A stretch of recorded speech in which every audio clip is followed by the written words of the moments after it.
Guys ये जो exercise है ना, एक्सरसाइज 7.4, ये स्टार्टिंग की 3 एक्सरसाइज से टोटली डिफरेंट है। अभी जो हमने पढ़ा था इससे पहले तीनों एक्सरसाइज में, वो थी आपकी कॉन्ग्रुएंसी। कॉन्ग्रुएंसी जो हम पढ़ रहे थे, 5 टाइप की कॉन्ग्रुएंसी मैंने आपको बताई थी उसमें, RHS, SAS, SSS, ASA, AAS, और बस ये 5 थी। तो ये हमने अभी तक 3 एक्सरसाइज में पढ़ा था, लेकिन इस वाली एक्सरसाइज में हम ऐसा कुछ भी नहीं पढ़ेंगे। ये जो एक्सरसाइज है ये टोटली डिफरेंट है, और इसमें हम बात करेंगे किसकी? इनइक्वालिटी की, इनइक्वालिटीज। अब ये होता क्या है इनइक्वालिटीज? देखो, आपको दो चीज़ें पता है। एक तो इक्वालिटी, इक्वालिटी क्या होती है? जो हमने अभी कॉन्करेंसी वाले चैप्टर में, सॉरी, कॉन्करेंसी जो हमने 3 एक्सरसाइज में पढ़ी अभी, तो वो चल रही थी इक्वालिटी। इक्वालिटी में हम जो यूज़ कर रहे थे साइन, वो हम यूज़ कर रहे थे इक्वल का। ठीक है, इक्वल का साइन वहाँ पे यूज़ कर रहे थे। याद करो कि जब हम दो ट्राइंगल्स जो थे वो कॉन्ग्रेंट होते थे, तो वहाँ पे सारी चीज़ें पहले ट्राइंगल की और दूसरे ट्राइंगल की इक्वल हो जाती थी, तो वहाँ पे इक्वालिटी चल रही थी दो ट्राइंगल्स के बीच में।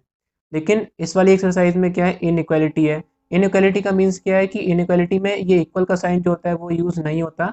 इसके बदले जो ये लेस देन, ग्रेटर देन, इनका इस्तेमाल होता है। मीन्स ये जैसे कि किसी ट्राइंगल में मैं ऐसे बात करूँ, ये वाली साइड ए बी और इसकी साइड है जैसे पी क्यू।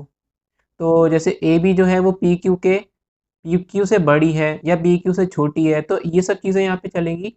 तो एक्सरसाइज स्टार्ट करने से पहले यहाँ पे 3 थ्योरम्स आपकी मेन हैं। थ्योरम्स मैं लिख देता हूँ यहाँ पे। कुछ थ्योरम्स हैं यहाँ पे, टोटल 3 थ्योरम्स हैं, तो वो यूज़ होंगी। मैंने फर्स्ट थ्योरम यहाँ पे नोट कर दिया है। बहुत ही इजी थ्योरम्स हैं और आपको बहुत आसानी से समझ में आ जाएंगी। ये मान के चलिए कि अगर आपने ये वीडियो ढंग से देख ली, समझ ली, तो आपकी एक्सरसाइज जो है वो बहुत ही चुटकियों में सॉल्व हो जाएगी। आपको कोई भी दिमाग लगाने की जरूरत नहीं पड़ेगी इसमें। बहुत ही ईजी थ्योरम्स है। बस 3 थ्योरम्स जो मैं बता रहा हूँ उसे ध्यान से सुन लेना, क्योंकि उन्हीं थ्योरम्स पे पूरी एक्सरसाइज जो है वो बेस है। तो फर्स्ट थ्योरम आपको बता रही है कि if two sides of a triangles are unequal, the angle opposite to the longer side is larger और ग्रेटर। बहुत ईजी थ्योरम है। कह रही है कि किसी भी ट्राइंगल में, ऐसा ट्राइंगल जिसमें कि दो साइड्स डिफरेंट होती हैं। अब आप बताओ मेरे को, टोटल 3 टाइप्स के आपने ट्राइंगल्स पढ़े। पहला आपने पढ़ा है इक्विलेटरल, जिसमें तीनों साइड्स इक्वल होती हैं। तो वो उसकी बात तो यहाँ पे नहीं हो रही है ना? तो किसकी बात हो रही है? Two sides of a triangle are unequal. तो आइसोसेलेस में क्या होता है? आइसोसेलेस में भी दो साइड्स इक्वल होती हैं, लेकिन यहाँ पे बोल रहा है कि दो साइड्स जिसमें अनइक्वल हो, तो ये भी नहीं बात कर रहा है इसकी। अब बचा कौन सा? स्केलिन। तो ऐसा ट्राइंगल जिसमें तीनों साइड्स क्या होती हैं? डिफरेंट होती हैं, तो जाहिर सी बात है कोई सी भी दो साइड जो होंगी वो ऑटोमेटिक अनइक्वल हो जाएंगी। फॉर एग्जाम्पल, जैसे मैंने यहाँ पे एक ट्राइंगल बनाता हूँ, स्केलिन बनाता हूँ ट्राइंगल। इस तरीके का मैंने एक ट्राइंगल यहाँ पे ड्रॉ कर दिया, ए बी सी। ठीक है, मान लो ये 3 है, ये 4 है और ये 5 है। ठीक, तीनों साइड्स यहाँ पे मैंने डिफरेंट मेजरमेंट की ले ली। आगे पढ़िए, the angle opposite to the longer side is larger. जो एंगल होगा, लंबी वाली साइड, सबसे लॉन्गर साइड कौन सी है यहाँ पे? BC, 5 सेंटीमीटर की। तो सबसे लॉन्गर साइड के ठीक अपोजिट वाला एंगल, इस वाले साइड के ठीक सामने वाला एंगल सबसे बड़ा होगा। मीन्स क्या हुआ कि किसी भी ट्राइंगल में जिसमें कोई सी भी दो साइड जो होती हैं वो डिफरेंट होती हैं, आपको देखना है सबसे बड़ी साइड कौन सी है, और उस साइड के ठीक सामने वाला एंगल सबसे बड़ा एंगल होगा। जैसे यहाँ पे अगर मैं बात करूँ, तो एंगल ए जो होगा वो एंगल बी से भी बड़ा होगा, और एंगल ए जो है वो एंगल सी से भी बड़ा होगा। क्लियर है ना बात इतनी? कब? जब BC जो है, या फिर किसी भी स्केलियन ट्राइंगल में कोई सी भी एक साइड जो है वो सबसे बड़ी होगी। इतनी बात क्लियर हो गई? अब देखो यहाँ पे ये जो चीज़ यहाँ पे मैंने साइन बनाए हैं ग्रेटर देन के, तो ये इनइक्वालिटी में ही आते हैं। ठीक है, मैंने बताया अभी आपको, ये इनइक्वालिटी के साइन होते हैं। जो नेक्स्ट थ्योरम है वो इसका ठीक अपोजिट है। मतलब इस वाली थ्योरम में बोल रहा है कि सबसे लॉन्गेस्ट साइड का अपोजिट एंगल सबसे बड़ा हो जाएगा। ठीक है, इस वाली थ्योरम में कह रहा है कि किसी भी ट्राइंगल में जो साइड होती है, मान लो किसी ट्राइंगल में अगर मुझे पता चल गया कि तीनों एंगल्स में से सबसे बड़ा एंगल मान लो ए है, तो मैं ये बात बोल सकता हूँ कि इस एंगल के ठीक सामने वाला साइड जो होगी वो सबसे बड़ी साइड होगी। ठीक है, इस वाली थ्योरम में कह रहा था, ये ऊपर वाली थ्योरम में बोल रहा था कि सबसे बड़ी साइड का अपोजिट एंगल सबसे बड़ा होगा, ठीक है। और नीचे वाली थ्योरम में कह रहा है कि सबसे बड़े एंगल के ठीक सामने वाली साइड सबसे बड़ी होगी। जैसे मान लो मैंने यहाँ पे एक ट्रायंगल बनाया, ठीक। मैंने यहाँ पे ले लिया, ये 30 डिग्री का है, ये 70 डिग्री का है और ये 80 डिग्री का है, ठीक है, ए बी सी। अब किसी भी ट्रायंगल में जो साइड होती है, जो the side opposite to the largest angle, सबसे बड़ा एंगल कौन सा इनमें से बताइए? एंगल ए 80 डिग्री का। तो इस एंगल ए के ठीक सामने वाली साइड बी सी जो होगी वो इन तीनों साइड में सबसे बड़ी होगी, ठीक है। तो मैं यहाँ पे साफ साफ बोल सकता हूँ कि बी सी सबसे बड़ी होगी, मतलब बी सी ए बी से भी बड़ी होगी और बी सी ए सी से भी ग्रेटर होगी, ठीक है। इसका जस्ट अपोजिट है ये थ्योरम, बहुत इजी थ्योरम है। इसमें बोल रहा था कि अगर साइड बड़ी है तो उसका अपोजिट एंगल सबसे बड़ा, इसमें बोल रहा है अगर एंगल बड़ा है सबसे तो उसके ठीक सामने वाली जो साइड होगी वो सबसे बड़ी।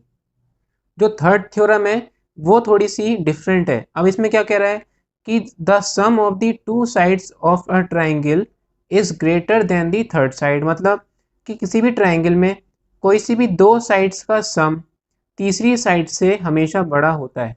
जैसे मैंने यहाँ पे एक ट्राइंगल बनाया, जब मैंने अभी पिछले वाले एग्जाम्पल में लिया था, मान लो ये 5 है, ये 4 है और ये 3 सेंटीमीटर की साइड है इसकी। इतनी बात समझ में आ गई? मैंने नेमिंग दे दी इसकी ए बी सी। तो एक इस ये आपको ट्राइंगल दे रखा है। अभी इसमें क्या बोल रहा है कि the sum of the two sides, कोई सी भी दो साइड्स का सम, यहाँ पे एनी लगा दीजिएगा, the sum of any two sides, कोई सी भी दो साइड्स का सम किसी भी ट्राइंगल में तीसरी साइड से हमेशा बड़ा होता है। जैसे अगर मैं यहाँ पे बात करूँ ए बी की और ए सी का, ए बी और ए सी का सम हमेशा बी सी से क्या होगा? बड़ा होगा। देख लो, ए बी कितनी है 4 और ए सी कितनी है 3, तो 4 और 3 का सम हमेशा बी सी से बड़ा होगा। बी सी कितनी है आपकी 5, जाहिर सी बात है 7 5 से बड़ा होता है। इसी तरीके से अगर मैं बात करूँ बी सी की, तो बी सी और ए सी अगर मैं ऐड कर दूँ, बी सी और ए सी, तो वो हमेशा 4 से बड़ी होगी, मतलब कि ए बी से बड़ी होगी। बी सी कितनी है 5, ए सी है आपकी 3, हमेशा 4 से बड़ी होगी। देख लो 8 हमेशा 4 से बड़ा होता है। इतनी बात समझ में आ गई? तो कोई सी भी दो साइड्स का सम तीसरी साइड से हमेशा बड़ा होगा। जैसे 5 और 4 9, 9 हमेशा 3 से ग्रेटर है। ऐसी 5 और 3 8, इन दोनों का सम इससे बड़ा है। ऐसी 4 और 3 7, 7 5 से बड़ा है। तो ये हर ट्राइंगल में जो है चीज़ अप्लाई होती है। इस थ्योरम का भी यूज़ होगा एक्सरसाइज में। बस ये 3 थ्योरम्स हैं जो इस पूरी एक्सरसाइज में यूज़ होंगी। चलिए क्वेश्चन नंबर 1 देखते हैं इसका, तो आपको और ज़्यादा बेहतर तरीके से समझ में आएंगी कि इनको यूज़ कैसे करना है। क्वेश्चन नंबर 1 कह रहा है आपसे, show that in a right angle triangle the hypotenuse is the longest side. किसी भी राइट एंगल ट्राइंगल में, फॉर एग्जांपल मैं यहाँ पे बना देता हूँ आपके लिए समझाने के लिए, मैंने एक राइट एंगल ट्राइंगल ड्रॉ कर दिया, ठीक। नाम दे देता हूँ मैं इसको A B C, right angled at B, B point पे ही 90 डिग्री का एंगल बना रहा है, ठीक है। अब शो करना है कि राइट एंगल ट्राइंगल में जो हाइपोटेन्यूज होती है, हाइपोटेन्यूज कौन सी साइड होती है? जो 90 डिग्री के ठीक सामने वाली होती है, मतलब कि AC की बात हो रही है। AC जो है वो सबसे लॉन्गेस्ट साइड आपको प्रूफ करनी है, ठीक है। तो लिख देते हैं, to prove AC is the longest side, ये आपको प्रूफ करना है, ठीक है बच्चों। अभी देखो यहाँ पे मैंने आपको एक थ्योरम बताई थी, ये वाली कौन सी थ्योरम? थ्योरम नंबर 2 क्या कहती थी? जरा आप ध्यान से पढ़ना इसको। इन एनी ट्राइंगल, किसी भी ट्राइंगल में जो साइड अपोजिट होती है सबसे बड़े एंगल के ठीक सामने वाली साइड, सबसे बड़े एंगल के ठीक सामने वाली साइड सबसे बड़ी साइड होती है, ठीक है। अब इसी थ्योरम का यहाँ पे यूज़ करेंगे, देखो कैसे। इस ट्राइंगल में देखते हैं, ये कैसा ट्राइंगल है? ये एक राइट एंगल ट्राइंगल है, ठीक है। और हम जानते हैं, क्या जानते हैं कि किसी भी राइट एंगल ट्राइंगल में, किसी भी राइट एंगल ट्राइंगल में ये जो 90 डिग्री होता है ना, आप जानते हो कि तीनों एंगल्स का सम जो होता है वो कितना होता है? 180 डिग्री होता है, ठीक है। तो एंगल ए बी और सी, एंगल ए, एंगल बी और एंगल सी, तीनों का सम क्या होगा? 180 डिग्री होगा। एंगल ए मुझे नहीं पता, एंगल सी भी मुझे नहीं पता, ये कितना है? 90 डिग्री। तो मैं यहाँ पे बी की जगह क्या लगा देता हूँ, 90 डिग्री लगा देता हूँ। Angle A as it is लिख दूंगा और एंगल सी भी एज इट इज़ लिख दूंगा। इक्वल में चल रहा है 180 डिग्री, ठीक है। एंगल ए और एंगल सी का सम कितना आ गया, 90 उधर पहुँचा दो, 180 माइनस 90। एंगल ए और एंगल सी का सम कितना आ गया, 180 में से 90 माइनस करेंगे तो क्या आएगा, 90 डिग्री। मतलब क्या पता चला कि ए का और सी का दोनों का सम 90 डिग्री होगा। समझ में आई बात, दोनों का सम 90 डिग्री होगा। मीन्स क्या हुआ इसका कि ये दोनों ही एंगल्स 90 से तो छोटे ही होंगे ना। ऐसा थोड़ी है कि ये मान लो ये 91 हो जाएगा क्या, खुद बताओ, क्या ये ए एंगल 90 से बड़ा हो सकता है, या फिर ये सी एंगल 90 से बड़ा हो सकता है क्या। अगर इनमें से कोई भी एंगल 90 से बड़ा हो जाएगा तो इनका सम 90 कैसे आएगा, है ना। बात समझ रहे हो। तो एंगल ए और एंगल सी दोनों ही जो होंगे वो आपके 90 से क्या होंगे, छोटे होंगे नहीं होंगे, बताओ। और ऐसे एंगल्स जो 90 से छोटे होते हैं और ज़ीरो से बड़े होते हैं उन्हें हम क्या बोलते हैं, उन्हें हम बोलते हैं एक्यूट एंगल्स, है ना, जो ज़ीरो से लेके 90 डिग्री के बीच में लाई करते हैं। इतनी बात क्लियर हो गई। ए और सी दोनों ही 90 से छोटे होंगे। क्यों छोटे होंगे, समझ में आ गया, क्योंकि दोनों का सम ही 90 डिग्री है। तो इनमें से कोई भी 90 से बड़ा हो ही नहीं सकता, क्योंकि जब इनका सम 90 आ रहा है तो मैं क्या इनमें से कोई भी एक 90 से बड़ा ले सकता हूँ, ले ही नहीं सकता ना। इसका मतलब ये कि ए और सी जो है वो दोनों ही एक्यूट एंगल्स हो गए, मतलब कि 0 से 90 डिग्री के बीच में लाई करेंगे, ठीक है। और दोनों ही 90 से छोटे होंगे। क्लियर है ना बात। अगर ए और सी दोनों ही 90 से छोटे हैं और बी जो है वो 90 डिग्री है, इसका मतलब क्या कि ये दोनों तो इससे छोटे ही होंगे ना। ए और सी 90 से क्या है, छोटे। मतलब सबसे बड़ा एंगल कौन सा हो गया ट्रायंगल में, एंगल बी, ठीक है। और जब एंगल बी सबसे बड़ा एंगल हो जाएगा तो हम थ्योरम से क्या बोल सकते हैं, हम थ्योरम से बोल सकते हैं कि सबसे बड़े एंगल के ठीक सामने वाली साइड सबसे बड़ी होती है। तो यहाँ पे भी क्या होगा, सबसे बड़े एंगल के ठीक सामने वाली साइड सबसे बड़ी हो जाएगी और हमारा क्वेश्चन जो है वो प्रूव हो जाएगा, ठीक है। हो सकता है समझ में ना आया हो, मैं आपको एक बार दोबारा बताऊंगा। फिलहाल अभी जो मैं लिख रहा हूँ वो देखो। यहाँ पे देखो मैंने क्या लिखा, angle A and angle C both are acute angles, ठीक है। मीन्स एंगल ए 90 से छोटा होगा और एंगल सी वो भी 90 से क्या होगा, छोटा होगा। अब जब दोनों एंगल्स 90 से छोटे हो गए तो जाहिर सी बात है कि बी एंगल सबसे बड़ा हो जाएगा। Therefore angle B is equal to 90 degree is the largest angle of triangle A B C. A B C triangle में बी एंगल सबसे बड़ा एंगल हो जाएगा। इसीलिए बाय थ्योरम, थ्योरम से हम बोल सकते हैं, क्या बोल सकते हैं कि side opposite to largest angle is larger, ठीक है। साइड जो लार्जेस्ट एंगल के ठीक सामने होती है वो सबसे बड़ी साइड होती है, ठीक है। Therefore A C is the longest side, इसलिए ए सी जो है वो लॉन्गेस्ट साइड आपकी हो जाएगी प्रूव्ड। बात क्लियर हो गई।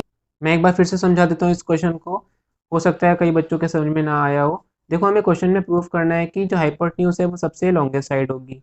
हाइपोटेन्यूज जो होती है वो 90 डिग्री के ठीक सामने वाली साइड होती है, ठीक है।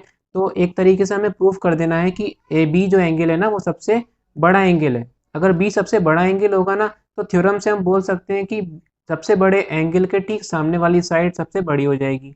तो बी को सबसे बड़ा प्रूफ कैसे करेंगे, तो हमने क्या देखा, किसी भी ट्राइंगल में हम क्या जानते हैं कि तीनों एंगल्स का सम क्या होता है, 180 डिग्री होता है, जिसमें से बी एंगल जो है वो कितना है, 90 डिग्री।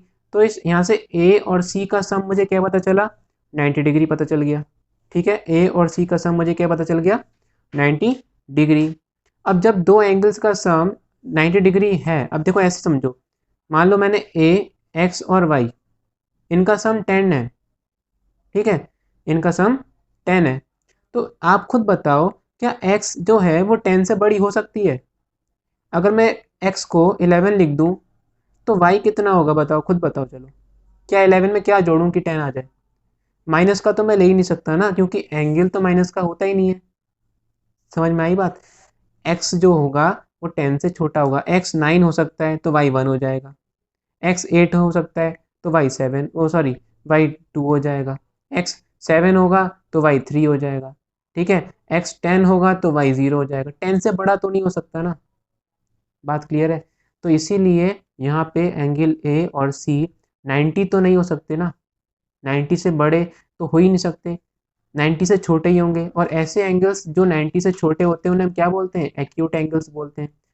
इसीलिए ये भी एक्यूट एंगल है और ये भी एक्यूट एंगल है। तो मतलब सबसे बड़ा एंगल कौन सा हो गया? Angle B. और जब ये सबसे बड़ा एंगल हो जाएगा तो इसके ठीक सामने वाली साइड सबसे बड़ी साइड हो जाएगी। बात समझ में आ गई? चलिए नेक्स्ट क्वेश्चन देखते हैं, क्वेश्चन नंबर 2। क्वेश्चन नंबर 2 कह रहा है, in figure side A B and A C of the triangle A B C are extended to the points P and Q. ये जो ट्राइंगल दिख रहा है आपको, इसमें साइड ए बी और ए बी और ए सी को आपने एक्सटेंड कर दिया, मीन्स बढ़ा दिया आगे, two points P and Q. आपने ए बी को भी बढ़ा दिया पी पॉइंट तक और ए सी को बढ़ा दिया क्यू पॉइंट तक, ठीक है। Also P B C Q C B से क्या है? छोटा। पी बी सी कहाँ पर है? पी बी सी मतलब कि ये वाला एंगल की बात कर रहा है। ये वाला एंगल जो है वो इस वाले एंगल से क्या है? छोटा, ठीक है। ऐसे समझो आप कि जो रेड वाला एंगल है, ये रेड एंगल, इसे मैं रेड पेन से कर देता हूँ शो। जो रेड वाला एंगल है वो ब्लैक वाले एंगल से क्या है? छोटा। रेड मतलब छोटा है। क्लियर है ना बात? अब देखो आपको प्रूफ क्या करना है, आपको प्रूफ करना है कि ए सी जो है वो ए बी से बड़ी होगी। ए सी जो साइड है इस वाले ट्राइंगल की, वो इस वाली साइड से ए बी से क्या होगी? बड़ी होगी। ए सी ए बी से बड़ी होगी, ठीक है। तो हम यहाँ पे लिखेंगे, सबसे पहले गिवन है आपको, गिवन क्या है कि angle P B C Q C B से क्या है? छोटी। पी बी सी कहाँ है? ये वाला एंगल इस वाले एंगल से छोटा है, ठीक है। तो मैं इसका नाम दे दूँ, अगर मैं इसका नाम, चलो इसका नाम दे देते हैं एंगल 1, इसका नाम देते हैं एंगल 2। इसी तरीके से इसका नाम दे देते हैं एंगल 3 और इसका नाम दे देते हैं एंगल 4, ठीक है। अब और हम बोल सकते हैं कि एंगल 1 एंगल 2 से छोटा है। प्रूफ क्या करना है? To prove A C A B से बड़ी होगी, ए सी ए बी से बड़ी होगी, हमें प्रूफ करना है। अब कैसे प्रूफ करेंगे? ए सी ए बी से बड़ी होगी का क्या मतलब है? देखो, ए सी ए बी से बड़ी है मतलब ए सी के ठीक सामने वाला एंगल एंगल 3 और ए बी के ठीक सामने वाला एंगल 4। एंगल 3 एंगल 4 से बड़ा होना चाहिए, तो हम कह सकते हैं कि ए सी ए बी से बड़ी होगी। इतनी बात समझ में आई? ए सी के ठीक सामने वाला एंगल, ए सी बड़ी प्रूफ करनी है ना ए बी से, तो ए सी बड़ी प्रूफ करने के लिए ए सी के ठीक सामने वाला एंगल भी बड़ा होना चाहिए। और किससे बड़ा होना चाहिए? ए बी के ठीक सामने वाले एंगल से। तो हम यहाँ पे एक और चीज़ बोल सकते हैं, एंगल 3 बड़ा होगा एंगल 4 से। ये चीज़ हमें प्रूफ करनी है, ठीक है। इसका इस्तेमाल करके हम ये चीज़ लिख देंगे बाय थ्योरम। क्लियर है ना बात इतनी? अब देखो कैसे प्रूफ करेंगे। तो सबसे पहली चीज़ हमने यहाँ पे लिख दी, गिवन दैट एंगल 1 एंगल 2 से छोटा है, ठीक है। अब यहाँ पे मैं एक ऐसी चीज़ करने वाला हूँ जो आपको हमेशा याद रखनी है। देखो, जब भी आप इनइक्वालिटी यूज़ करते हो, इनइक्वालिटी यहाँ के साइन यूज़ करते हो, तो इनइक्वालिटी के जब साइन आप यूज़ करते हो तो वहाँ पे आप अगर माइनस से मल्टीप्लाई करते हो, जैसे आप यहाँ पे कुछ भी डायरेक्टली नहीं सॉल्व करते, क्योंकि देखो अगर आपने इक्वल का साइन लगाया है, जैसे इनइक्वालिटी में जब हम इक्वालिटी की बात करते थे तो उसमें क्या होता था, जैसे मैंने लिखा x प्लस 10 इक्वल टू 15, तो मैं यहाँ पे क्या करता था, 10 को उधर भेज देता था माइनस में। तो ये चीज़ यहाँ पे नहीं कर सकते, क्योंकि यहाँ पे इक्वल का साइन नहीं लगा है, लेस देन का साइन लगा है ना। तो आपको जब भी कोई चीज़ यहाँ से इधर भेजनी होगी या यहाँ से इधर भेजनी होगी, तो आप वो चीज़ दोनों तरफ ऐड या माइनस करोगे। जैसे अगर मेरे को यहाँ से 10 हटाना था, है ना, तो मैं यहाँ पे क्या करूँगा, दोनों तरफ सब्ट्रैक्ट कर दूंगा 10, x प्लस 10 इधर से भी सब्ट्रैक्ट कर दूंगा और इधर से भी सब्ट्रैक्ट कर दूंगा। तो यहाँ पे क्या आ जाएगा 0 और यहाँ पे आ जाएगा 5। ठीक है, जैसे यहाँ पे अभी हमने किया था, यहाँ पे तो हमने 10 डायरेक्ट राइट हैंड साइड में भेजा था, तो बात वही रहेगी, लेकिन हम दोनों साइड वो चीज़ हम दोनों साइड करेंगे। ठीक है, और एक और चीज़ ध्यान रखना कि इक्वालिटी में क्या, सॉरी इनइक्वालिटी में क्या होता है कि जब भी आप नेगेटिव से मल्टीप्लाई करते हो, नेगेटिव साइन की मल्टीप्लिकेशन या नेगेटिव साइड से नेगेटिव साइन की डिवीज़न, दोनों साइड से करते हैं, तो ये जो इक्वल का जो साइन होता है ना, ये इनइक्वालिटी का साइन होता है, ये अपोजिट हो जाता है।